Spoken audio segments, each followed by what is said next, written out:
Welcome to Iconic Gems, the New Age Award show where we highlight and cherish and award amazing hip-hop and R&B projects that are overlooked, underrated, the ones that need to be championed. So today we have a special guest, the very first guest on the show. I'm very appreciative of this person. Just want to talk a little bit about this guest a bit. So today's guest launched his music career at just 14 years old, releasing his first tape, Customized Greatly, in 2008. Since then, he's marked his territory and history of hip-hop with contributions to the West Coast revival with projects like Customized Greatly Volume 2, Life Changes, Live and Grow. The list goes on. And although he's trailblazed his career as an indie artist, he's seen mainstream success with not one, but 2 gold records. And outside of his stellar music career, this guest has shown high-level creativity and business acumen as one of the founding members of Odd Future and through the creation of his own clothing brand, Peas and Carrots. So today, Iconic Gems will be highlighting and honoring the classic project Life Changes by no other than Casey Veggies. Man, appreciate you, brother. Intro crazy. Appreciate it, bro. Intro crazy. For sure. Thank you, brother. I appreciate that. Nah, man, how you feeling? Man, I'm good. I'm great. Yeah. Yeah, I can't complain at all. I'm alive and blessed. Absolutely. Yeah. So really, man, I just want to, again, thank you for being the first person on the show, understanding the vision when we got on the phone. Most deaf. And this is really near and dear to me because I was dead ass listening to this in high school. And like my girlfriend at the time, my favorite song is Faces, and riding in the car, going on dates to it. So it played like an important role in my childhood. So just again, appreciate you being here, man. So that's dope, bro. Especially you coming from the East Coast, from DC, and connecting to the music. But I feel like DC, the DMV area, always had love for the West Coast for sure. No, for sure. Most definitely. Yeah. No, for sure. Yeah. Just leading up to the project, kind of want to talk about like Young Veggies, or you could say Custom. So your first name was, first rap name was Custom, but I saw in an interview that you were a fan of Floetry. And it was influenced by like being around your mom. And so it's funny because when I was growing up, my mom was playing a lot of Jill Scott. A lot of India Irie, and I feel like that shaped my music taste. Nah, for real. So I wanted to ask you, like growing up around your mom, your pops, your siblings, how did their taste kind of shape you as an artist and a rapper? Shit, most definitely. I mean, my dad, a lot of people know he was Jay-Z's bodyguard, Nas' bodyguard, Dame Dash, and also worked with Suge Knight. So he was always like in tune with the music and sitting in studio sessions, and he just, he knew that whole culture. He also was produced events under his company, Versatile Productions. So he always was like into live entertainment and just like he loved music. So, and then also like one of his favorite artists was Joe, the singer Joe. That was he had that song "Wanna Get to Know You" with G Unit. That was one of my dad's favorite singers. He used to play his music all the time, but like, moms used to always take me to summer camp in Carson. Moms used to be playing that Floetic album by Floetry. And a lot of Jill Scott, Craig David was one of the artists she used to always play. Shout out Craig David, he got hits after hits. I'm actually not even hip to Craig David. Huh? I'm not even hip to Craig David. Man, he just did a live performance online that went viral.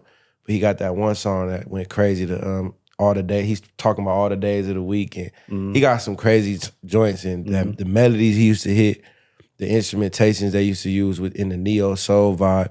That definitely inspired my ear, like, you know what I'm saying, my hip hop ear, and like my choices of beats, and the type of vibe that I was going for with music for sure. Yep.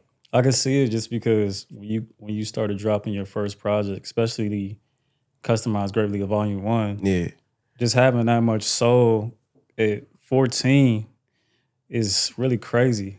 And it was said that Kanye was one of your favorite artists too. So it kind of went hand in hand with having that soul and then Kanye coming out with his first project. Which, the College Dropout. The College Dropout was like, like bro was like Superman. You know what I'm saying? In my eyes, like That's why I always tell people, like, bro really can do no wrong in my eyes. He was always like a superhero, you know, musically, like, in the stuff he was doing, his message, like, definitely inspired my career for sure. Yeah. I can't really name too many rappers that, other than like Nas or like Lupe Fiasco, Jay-Z, like these type of dudes, like I can't name too many cats like a Q-Tip, you know what I'm saying? Like Tribe Called Quest, like that vibe. Like them was the type of artists that really, really inspired me to like try to take it to that level and really dig deep, like, you know what I'm saying? And really find that sound and really, you know, take the lyricism to that level.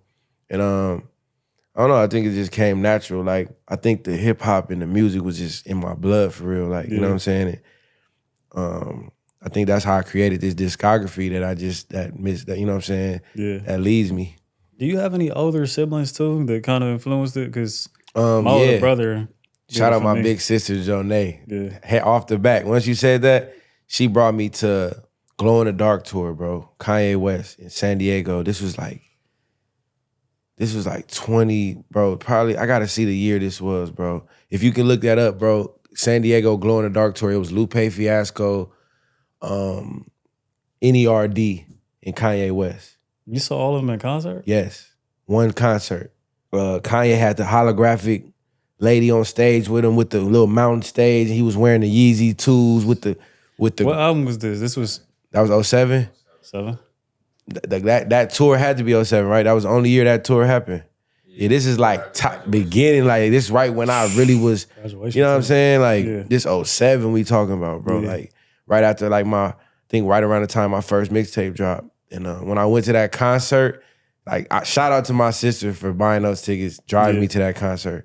Cause I think that concert really, like that had to be the reason I was able to do music as a career and not, you know what I'm saying, and get gold plaques and, you know, trailblaze and do all this stuff that we did for the new generation of artists because just seeing it firsthand, it's like a basketball player going to see, like, you know what I'm saying, I'm a hooper, so I know what that would feel like going to see Kobe or, like, I didn't seen Kobe play, you know, live, but just like being 12 years old and going to a Kobe playoff game. Yeah. Imagine how that's gonna inspire your, you know what I'm saying, your whole outlook on the sport. Yeah. You know what I'm saying? So that's what going to that concert did for me. Yeah. I never seen a concert like that in my life. Like it was almost like a movie.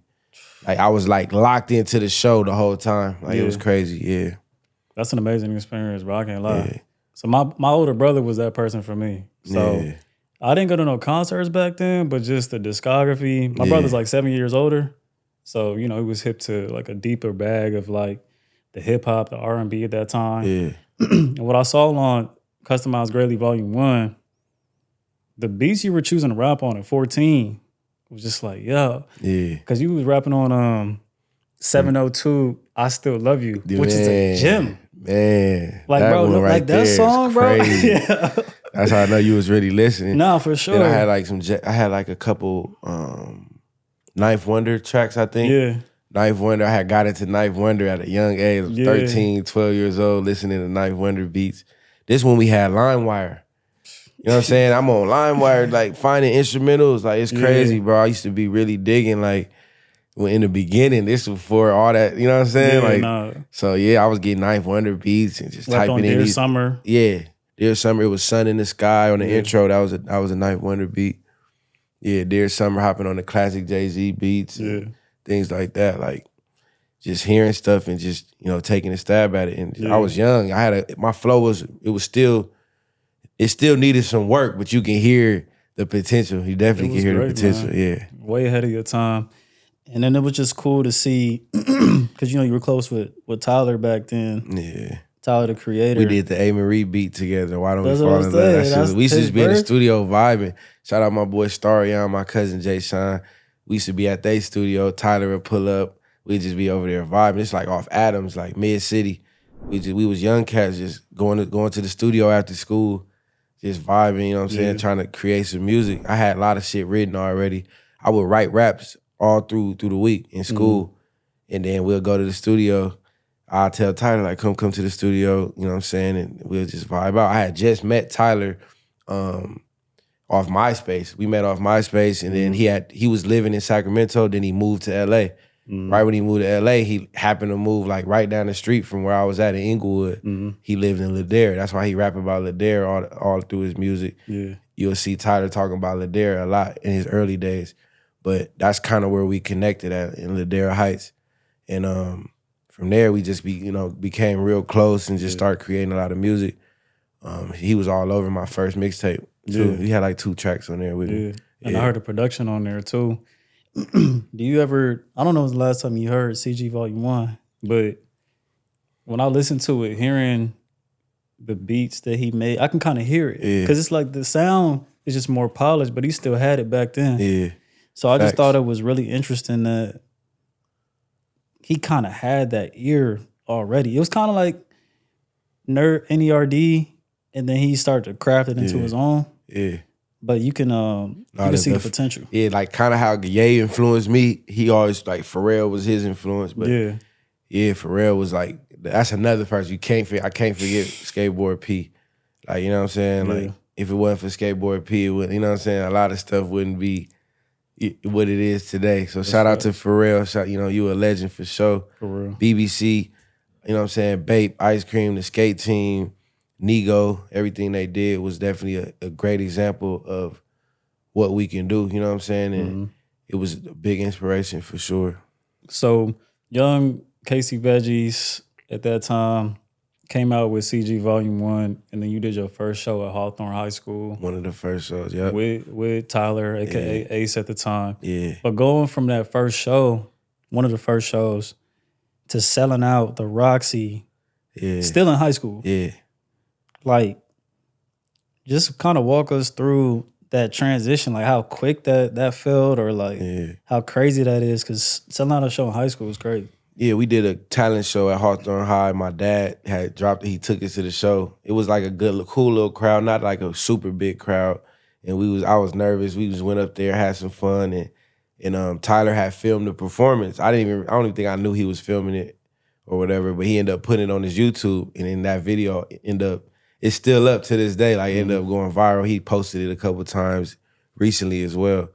And it's just a nostalgic video, bring back a lot of the memories of the beginning, the start of everything, like when we was just young, trying to find our wave, you know what I'm saying, and figure it out. But we never expected it to go to the level it did, you know what I'm saying? I don't think a lot of people I was working with at that time, we saw it going as big as it did. We was just young, having fun, being creative, just, you know what I'm saying, doing what we love to do. And then it kind of got real. Yeah. And then from there, so the transition to selling out the Roxy. Yeah, that show was fucking crazy, bro. Like, that was like 2012. Yeah, right? I brought out Dom, brought out Schoolboy up there, I think. I brought out a couple people at that concert. In high school. Yeah. That was like 2010. I think I was like senior year. I don't remember the whole timeline, but it was definitely in the beginning. Yeah. Because I graduated 2011. If I look at the date on that show, I think that was in 2010. Yeah. So yeah. Was it hard to juggle school and? It wasn't too hard. It was a process. I remember missing school for 2 weeks, 12th grade, to go on tour with Mac Miller. That shit was crazy. I was just like, man, this shit really starting to turn into something, because I was going to play basketball that year. 12th grade year, like, my coach, he wanted me to stay on the team. I didn't get a lot of playing time my junior year. My brother was on the team. Shout out my brother, Corey. We played VAR together before he graduated. So that was a dope experience to be able to play on the team with my brother and shit. My homies Gomez, Ron, all the homies, Gerald, man, my boy Julius, our team, we had a squad. But I didn't get the most playing time, but I was enjoying it. I got in the game, I did my thing. But I was rapping all through that year. I was hooping, rapping, and doing my school shit. So that was a tough year. I remember that being hard, like trying to keep it going. You know what I'm saying? Keep the music shit going. Around that time, I had met D Smoke. He let me shoot my album cover sleeping in class in his classroom. So he was a big bro. He played a big bro role for me around that time and at Inglewood High. And when I transferred from Crenshaw to Inglewood, I definitely got a lot of love and support from the people in Inglewood too. But I was always real low key with the music. I didn't tell people my plans and stuff like that. Yeah. But stuff just started picking up. I really wanted to pursue basketball, but by 12th grade, I told coach, like, man, I'm not gonna join the team. I was kind of like, I had to think about it for like a week or two, you know what I'm saying? I talked to my dad, I'm like, you know what, Dad, I'm gonna focus on music. Like, and then when I made that decision, it seems like everything just turned up. Like it just started picking up. Next thing you know, I dropped Sleeping in Class. And then that's when Mac Miller had reached out for me to go on tour. He hit me on Twitter one day, randomly, just DM me on Twitter, and he's like, yo, I want you to come on this West Coast tour. He like, Sleeping in Class, crazy album. And that showed me like, damn, like me dropping this album, people starting to take notice. Like, went on that tour. Next, you know, I come back to school. Then I leave again. End of the year, I leave school for 2 days to go to New York to meet Jay-Z. So all that happened. All that happened my 12th grade year. Like right when I decided to stop hooping and just focus, and then I created customized. What project came out after that? Volume 2. No, it was Volume 2. It was Sleeping in Class, and then after that I dropped 3. I dropped Sleeping in Class Deluxe Edition. Oh, Deluxe. Yeah, I was locked in. Ended up getting Kendrick Lamar on the Deluxe Edition when he first came out. Yeah. Had some dope tracks on there. I dropped it independently. It went like top 10 in iTunes independently. Yeah, I did that in 2013. That's right after I graduated. But in 2011, I dropped Sleeping in Class Deluxe Edition. That was my first time putting something in stores and putting it on iTunes. And, you know what I'm saying? I elevated from the just online. You have physical copies? Yeah, of that project. How you do the distribution of that? Through this company called, shout out Ben Patterson. There was this company called Dash Go and Delicious Vinyl. I don't know if you know about Delicious Vinyl, but they put out The Far Side back in the day. I linked up with them, Rick Ross and Ben Patterson, and they collabed on the distribution for me. I kind of put that together myself at 16, 17, just through mutual people. Yeah. Yep, and that project to this day did a lot of numbers for me, independent. You always had the work ethic, man, and then just the foresight. That was like the first project that I started really seeing numbers, seeing money coming in every month from. Yeah. Like, damn, this shit really kind of took off. I had the Mac Miller feature on there. Yeah. I had Kendrick Lamar on the Deluxe. The features. I added 5 songs. So it was, the original album was about 10 or 12, and I added 5 more songs. That shit went crazy. New cover art. Crazy cover art with the boy with the head exploding and all this. Yeah. My boy Matt Martians drew that from Odd Future. He killed that cover. That was one of my craziest covers. I really got to get that tatted for real. I might try to. Speaking of tattoos, so that's a perfect segue. Try to get into life changes a little bit. So again, Iconic Gems, we're here to award classic project. And you have a lot of great discography, right? It was something about life changes, though. I don't know if it was, just kind of being late on the East Coast or just the magnitude of the project. To me, maybe a combination of both. But when I logged into that Piff and a lot of mixtapes, and I seen that on one of the front pages, it's one of the hottest joints out, tapped into it, it was just a different experience. And I dropped in 2013. Yeah. So that project, again, is like just one of those ones that'll be on my playlist forever, and a lot of people champion to this day. So, I was actually hitting up some of my people that I know got good music taste, and like, hey, you a Veggies fan? I'm like, yeah. And I'm like, okay, I'm doing this little interview. You want to help with some question? Or what was your favorite tracks? I got mine. Yeah. And then my boy was like, am I a Veggies fan? Oh, he sent you the tattoo. That's crazy. Damn. So shout out to my boy Jordan Spady. Life Changes tatted. He got Life Changes tatted on his leg. That's ill. And damn. I didn't even know he had it. I knew bro that shit look ill for some years.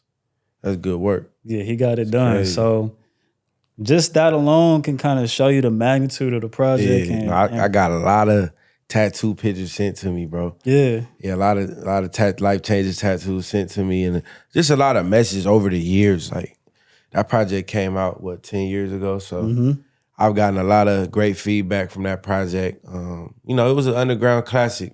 It's considered an underground classic to me. That's right when the mixtape scene, that was the real mixtape era. Like when mixtapes was special. Like, you know what I'm saying?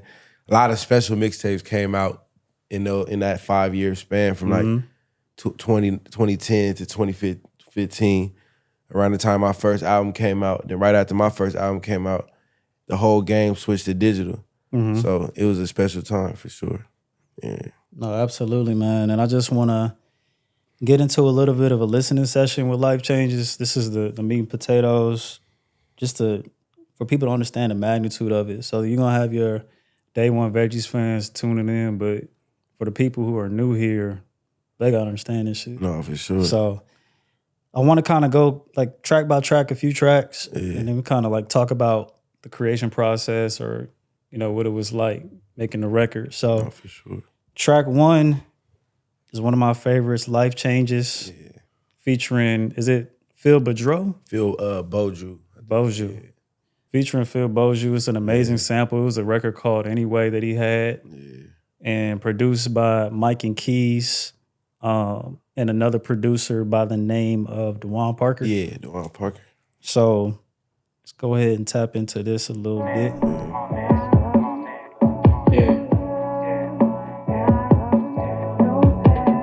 How's anybody gon' hear it if I don't record it? New shit I'm driving, yo, I probably couldn't afford it.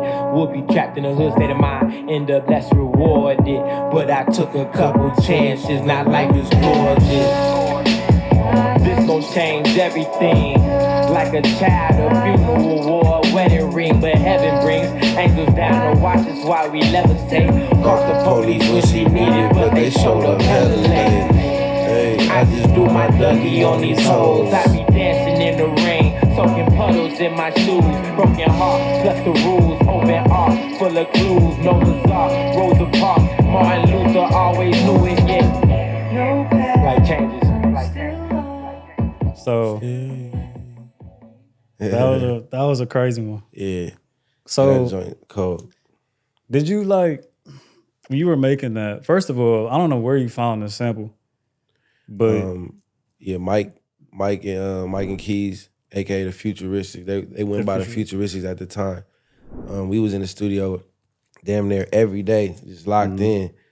They was getting different sounds from different producers, different samples, and that Anyway track was a track produced by Dewan Parker.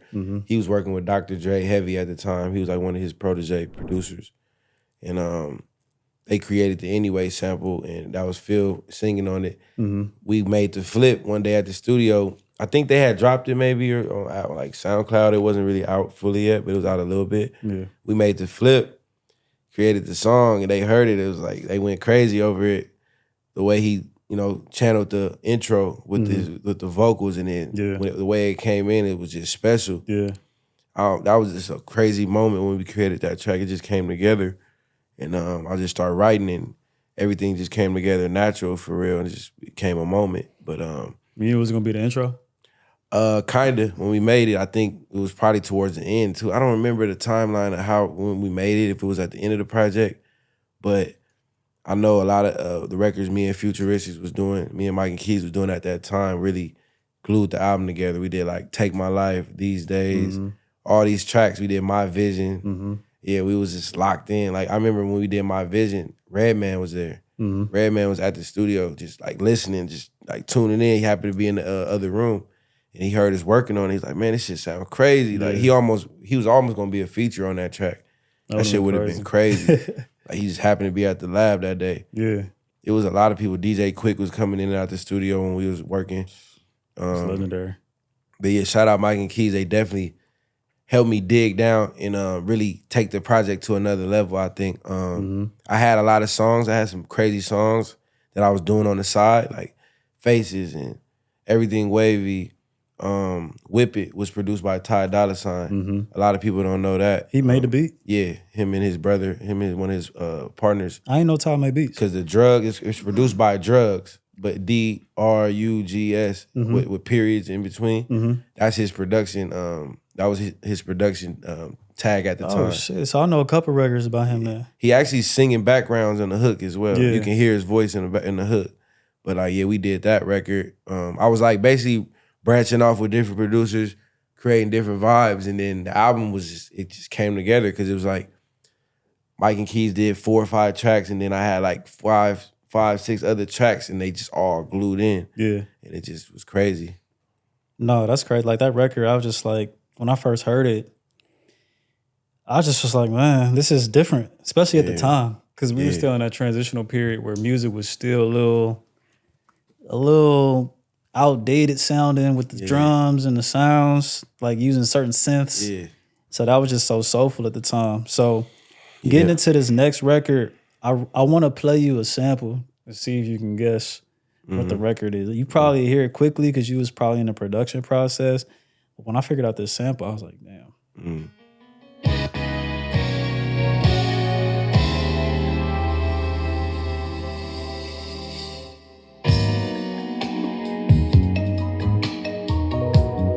His lifestyle?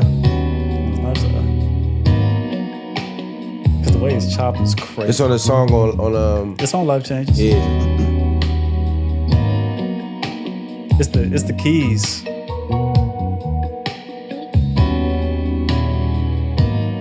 Young Winners? Not that either.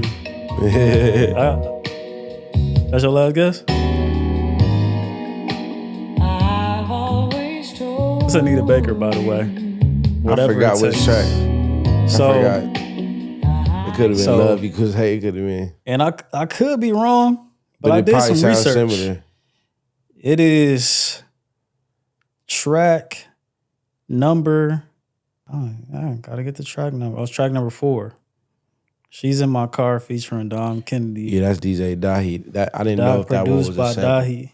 And that was a sample in there. So the way, so he used those like piano chords, like and flipped it. up to the octave. It could have been that for sure. I wasn't sure on the sample on this track. I got some problems that you can't relate. So apparently that's a sample. But if this is It the way he flipped definitely it, Yeah, he flipped it though. Yeah, Dahi was killing at that time. You know, he did the track Money Trees on Kendrick album. shit? Yeah. I ain't know he he did did one of them tracks okay. on Kendrick. Yeah. This is my shit, by the way. Yeah, this is one of my favorites. Daily, Yeah. you still listen to it to this day?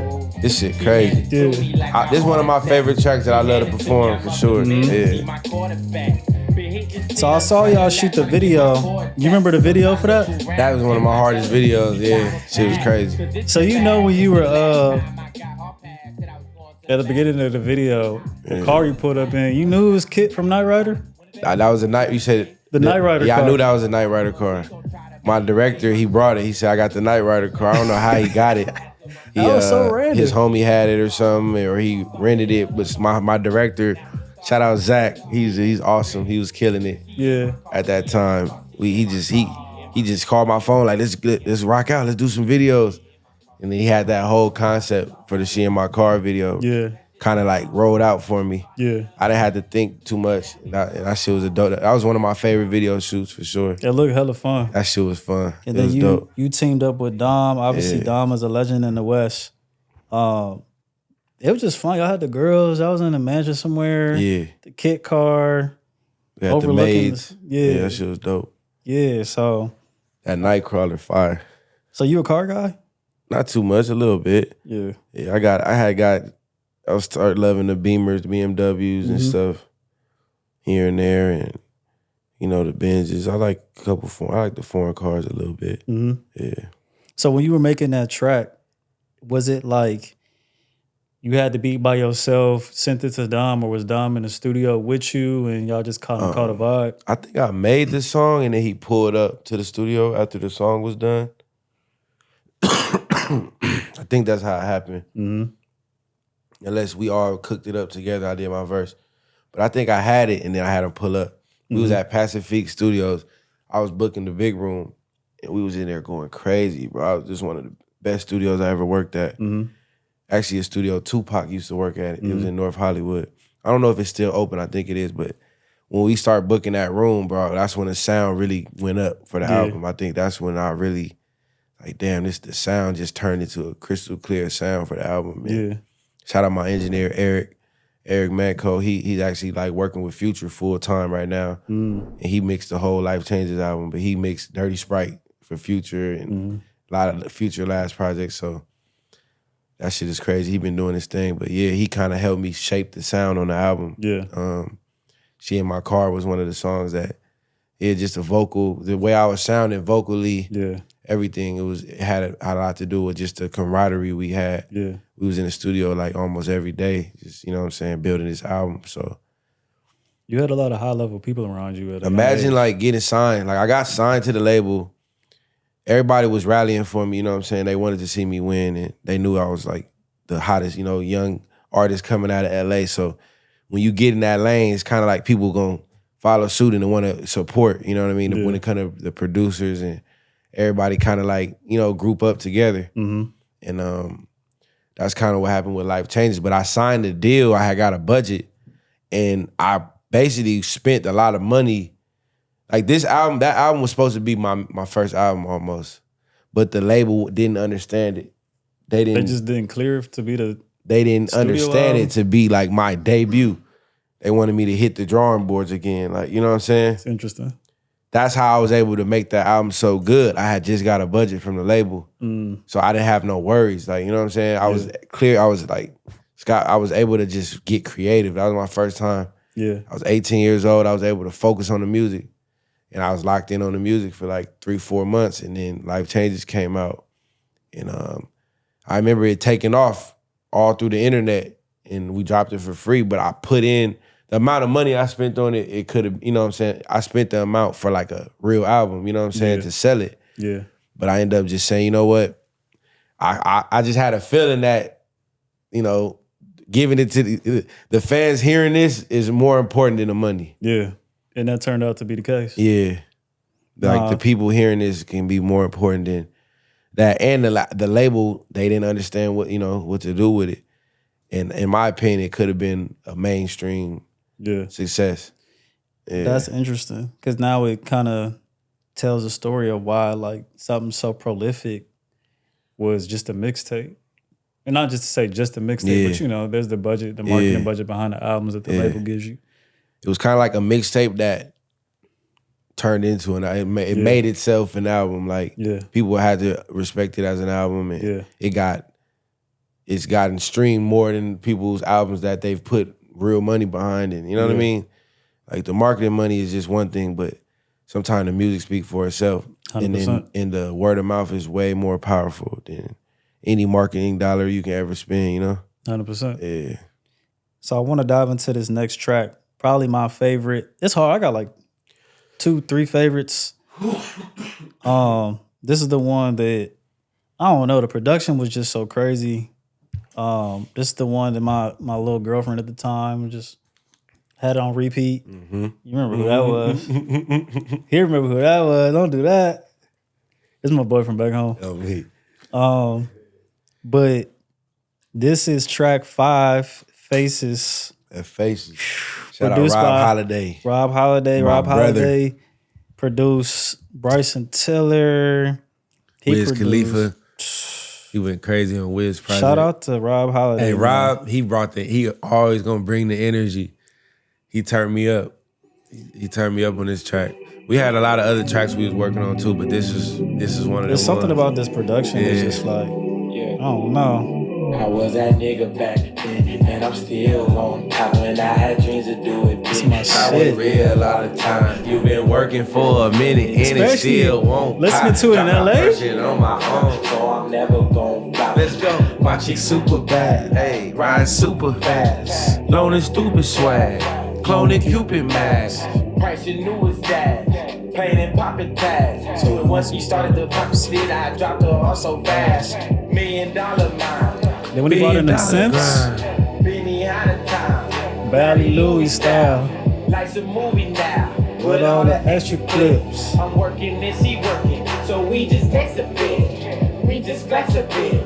When she gets some time, swear I love to beat it up, but I really want your mind. Young boy might have to slow up, something about growing up in nice trees, my life freeze, and the fans recognize me. I said something about growing up with the nice trees and the light breeze, and the fans recognize me. Hey, this shit, bro. Hey. I could listen to this for the rest of my life, I promise you. European shoes with the leather laces. living with no limits, going hella crazy. Life with no limitation can make you go hella crazy. We be elevating, baby, why you infiltrating? Wanted to be a millionaire, holding on to my lifelines, hoping I can make a call, get some advice when the time's right. Big girl, your mind right, you can do something different than a mother type. I ain't willing to tell no lies, I'm just willing to tell them I was that nigga back then, and I'm still on top. I had dreams to do it big, that ain't real all the time. You been working for it, and it still won't pop. Drop my first shit on my, and never go fly. Let's go, my chick super. Hey man, Lone and stupid come swag. on, man. Clone Come and on, Cupid man. mask. Drop exclusive flows. Rock intrusive clothes. That shit right Crop there. and new designs. Profit in the stores. Dog. Yeah. That's why I say it's probably Yeah. my favorite on there. Yeah. It's timeless.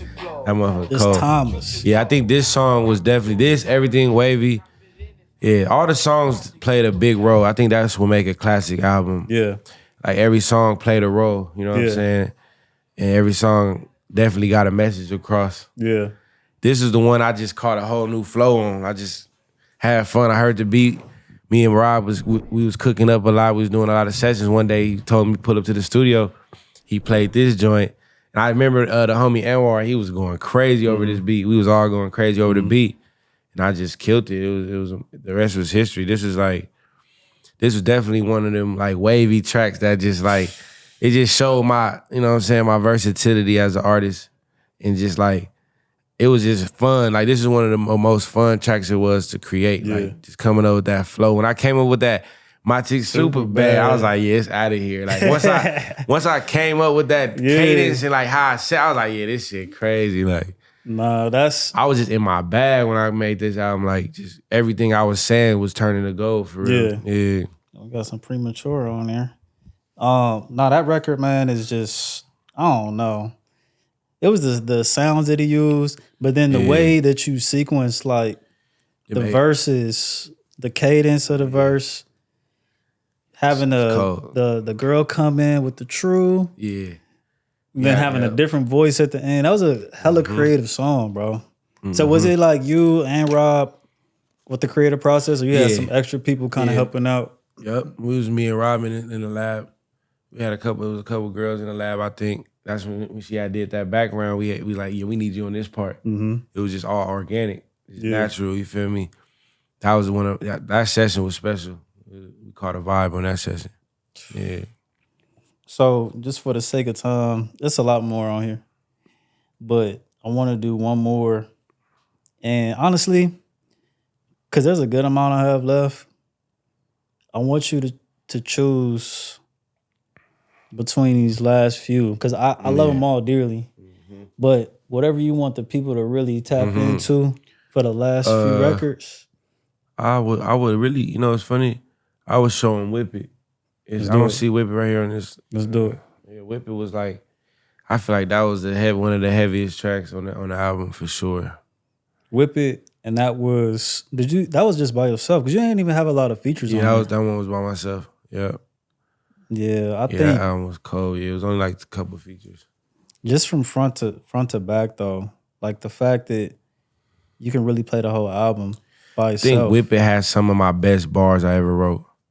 Like when it comes to just bars, like line for line, I think I said some crazy shit on there. Yeah. So we about to tap into track 8, Whip It. And this is produced by Ty Dolla $ign, Drugs. Yeah. Dollar $ign.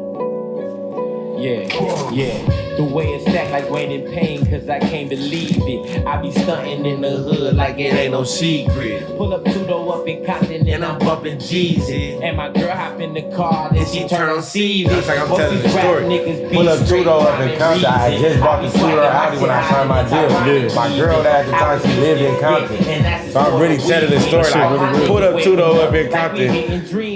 Niggas sipping lean, Japanese ripped up jeans. Whitey flip the team. That's why mom ain't take a queen. I put on for my city. She put on tight jeans. Then it's so her ass, and it's everything what it seems. My cousin rock a ring, sock you in your spleen. Gotta keep your Hey, heart Ty was doing his thing on this. Ty was doing his thing on this. Change in my soul really made me blink. After L Ray sold out, and I'm only 18. My life was a mean, went on a different scenes. Caught my mama Tiffany's, God singing symphonies. Cape on, chest out, feeling like Hercules. At the mall, going hard, making purchases. I went up, I came down off the I'm really telling the story on this one. Baby girl never went to no university. She was dropping it off that spot. Doing it all for the guap. Hope her heart make it stop. Take a shot for her. Had dreams of the crib, suicide doors. I'm a dog for the money on all fours. Didn't wanna ride Honda on no Accords. Baby girl bad and she called me Lord. Whip it, put it in a pot, then you make it stir. Baby need a job and I got that work. She was acting shy, so I went in first. How she get this fly? I invented her. Whip it, put it. So you had a shorty in mind when you was making this. Baby need a You had a job. shorty in mind when you made this one.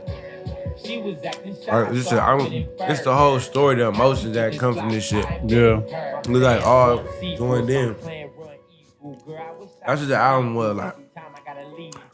Like I was going through like a breakup at that time, all type of shit. Yeah. So I was talking about all that Yeah. for real. And in this record in particular, I do hear a lot of references to a woman. And Yeah, I was really talking about yeah.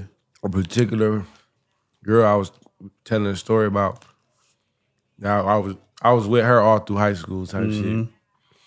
A lot of my close friends, they know who I was talking about.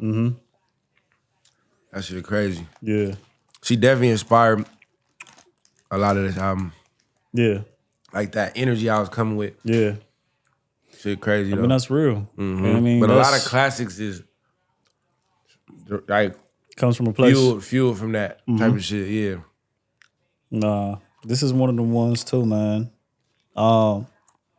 Listening session segment, man. That's something that's important to us, and just thank you for kind of walking through the tracks with us. Most definitely. So before we wrap up, you know, since life changes, you've had a good amount of great projects as well. You had some classics. You had Live and Grow, your debut album. You got a couple of gold records. The song with Dej Loaf, and then you got crazy features. You had the project Fresh Veggies, Rocky Fresh, Volume 1, Volume 2, Aladdin. That was a crazy ass album. Organic came out in 2019. Yeah. That was like one of my special albums because that was like my comeback album. I feel like that was a special one too. The Organic album was like one of my comeback albums in 2019. So Yeah. that was a special one for me. Because I was kind of getting discouraged with the music game at the time. Came back strong with that one. Yeah. And I just been staying consistent ever since. It's dropping them. But I'm about to, this year, 2025, I feel like the Veggies fans about to eat crazy. Like I'm about to flood for sure. No, that's low. I know you just dropped Nostalgia too. Yeah, Nostalgia. 2024. Shout out Da Vinci. Yeah. We caught a real like different jazz vibe on that project. I like the artist collab with the producer too. Yeah. You get a little sound. I want to do more of those. I got a lot of those planned. Yeah. Yeah. No, so that project, make sure y'all tap into I just seen Dr. Nostalgia. Dre. Shout out Dre. He said, I don't know why these artists keep doing these albums with all these different producers. Yeah. He like, I don't like it. I was like, I respect that. But you know, everybody got their opinion. But yeah, I definitely think the one producer cohesive projects can be dope. You got a favorite producer you work with? I got a lot of dope producers. I don't want to just single That's one what I'm out. saying. You I work got with a lot of dope guys. heat. They all some talented guys. A Shout lot out. of heat. It's a lot of new cats that I'm about to I want to introduce. Yeah. Yeah, it's a lot of new talent too. Okay. Yeah. Okay. Well, no, thank you for that, man. So again, Iconic Gems. The whole purpose of this show is it's a New Age Award show, right? Yeah. So like the idea is, I don't understand how awards are just, what did you drop this year? You got a year, or we not ever talking about that shit again. That don't make sense to me. Yeah. Music is an art form, just like painting, drawings, where somebody should bid on that 10 years from now. It don't matter the time period. Yeah. And then music can age like wine too, which I feel like this project has. So we're taking it back and highlighting this project as it should be. Because a lot of mixtape they can't get any formal awards anyways. Mm-hmm. So we want to present you with the Iconic Gems award. That's crazy. For to Casey Veggies, artist writer, for all time classic hip hop album. Damn. Life changes. Nice too, brother. Life changes, man. Man, it's an honor. It's an honor. Absolutely. I'm putting this up in my room, in the crib. Shout out. Yeah, for real. This is an honor, man. I appreciate that. For real. And it's well deserved, man. And like again, crazy. This is coming from somebody on the East Coast. Then we got this look like this better than a Grammy right now. And then my boy Aaron. We got the Iconic Gems. Wow, with my name on it. Alumni jacket. So now it's like I'm certified. Hey, you certified an alumni, man. We gonna keep building and the this. jacket is actually a movie, bro. Yeah, thank you. I'm gonna rock this. Hands down. That's crazy, bro. Thank you, brother. For real. That's fire. We gotta do that dap again too. I kind of fucked it up a little bit. That's an honor, bro. Appreciate that. For real. That's love, brother. So we tried to get the Not with the name on it. Yeah. Bro. And y'all know I like this color. It's not Honestly, it's not a regular blue. I like the baby blue. I like the blue y'all ran with for the brand. It's just dope. Yeah, this is just natural. Yeah, so the patch, I got the gray on the pocket. That's crazy, brother. Thank you. Yeah, shout out to IDC Embroidery and Bellflower. They helped out with this. I'm definitely finna rock this. Thank you, Brody. Put this shit on right now. That's love. So the patch on the arm, it's supposed to be a vinyl with the Life Changes logo in it. Okay. It's hard to do that as a patch, but they did the best that they could. They put like your face with the. Hey, come on, man. Come on. We try to do it. We try to do it. Gems, man, for sure. Nah, that's love. Glad it came out too. Shit's crazy.